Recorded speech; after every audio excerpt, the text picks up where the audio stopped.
Aku memang tak suka bawa banyak kad actually. Guys, aku ada satu barang nak tunjuk dekat korang, and this barang best gila guys. This is card holder. Sesuai untuk orang yang jenis macam aku, just bawa kad, tak banyak bawa cash. Memang ngam. Macam this one, aku pakai 5 kad dekat dalam ni. Okay, sebab aku memang tak suka bawa banyak kad actually. Aku pakai wallet yang macam ni, yang terlalu besar.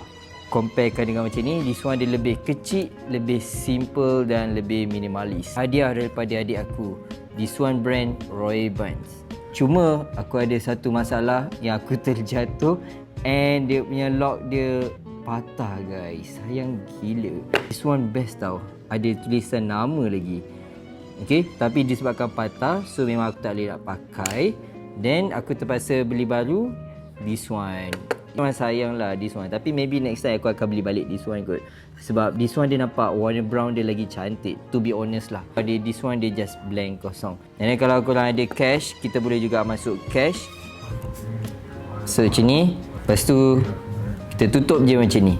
Boleh masuk card and boleh masuk cash juga guys. Kalau korang nak card holder macam yang aku pakai ni, boleh tekan dekat beg kuning kat bawah sekarang.